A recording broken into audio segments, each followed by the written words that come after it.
تو قرآن کہتا ہے فَظَنَّ أَن لَّن نَّقْدِرَ عَلَيْهِ، یونس یہ سمجھے کہ ہمیں یونس پر قدرت ہی نہیں ہے اور ہماری پکڑ سے وہ بچ نکلیں گے، حالانکہ ایسا نہیں ہے، لیکن بچ نہ نکلے اور بالآخر مچھلی کے پیٹ میں چلے گئے۔ فَنَادَىٰ فِي الظُّلُمَاتِ، اندھیروں میں پھر یونس نے ہمیں پکارا۔ یونس علیہ السلام کو احساس ہو گیا کہ بھئی میں اللہ کی مرضی کے بغیر آیا ہوں تو یہ میرے ہی لیے ہوا ہے یہ سب کچھ۔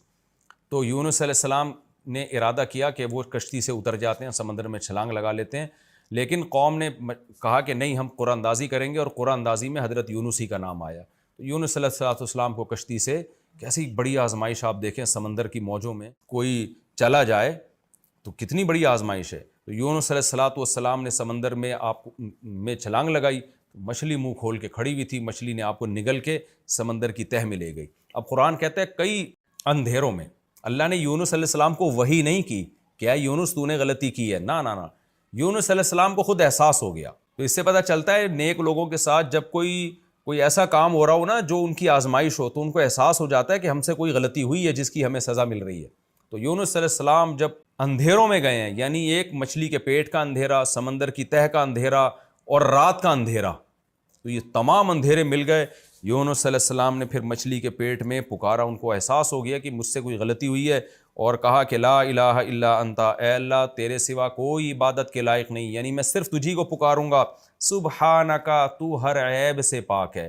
کیا مطلب میرے ساتھ جو تو نے یہ معاملہ کیا کہ مجھے سمندر کی تہہ میں پہنچا دیا، کشتی سے نکلوا دیا، تو یہ میرا قصور ہے، تیرا قصور نہیں ہے، کیونکہ تو عیب سے پاک ہے۔ انی کنت من الظالمین، اور ظالم میں ہی ہوں۔ تو یہ بھی توبہ کا ایک طریقہ ہوتا ہے کہ اپنی غلطی کا اعتراف کر لینا۔ اللہ فرماتے ہیں فاستجبنا لہ، ہم نے یونس کی پکار کو سنا۔ یونس علیہ السلام نے لا الہ الا انت سبحانہ کی تسبیح نہیں پڑھی تھی وہاں بیٹھ کے، وظیفے کے طور پہ نہیں پڑھا تھا، دعا مانگی تھی اللہ سے۔ ایوب علیہ السلام نے اللہ سے دعا مانگی، زکریا علیہ السلام نے اللہ سے دعا مانگی۔ تو آج دعاؤں کو فوکس نہیں کر رہے لوگ۔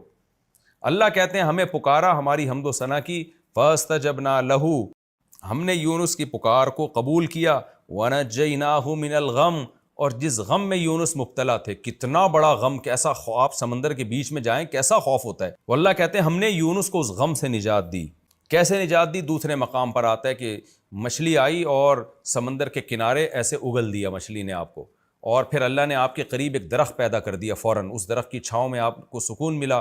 پھر اللہ کہتے ہیں ہم نے ان کو آپ کی قوم کی طرف دوبارہ بھیجا۔ وَنَجَّيْنَاهُ مِنَ الْغَمِّ، اللہ کہتے ہیں ہم نے آپ کو غم سے نجات دی۔ وَكَذَلِكَ نُنْجِي الْمُؤْمِنِينَ، اور اسی طرح ہم ایمان والوں کو نجات دیا کرتے ہیں۔ کیا مطلب؟ جن کا خدا پہ ایمان ہوتا ہے،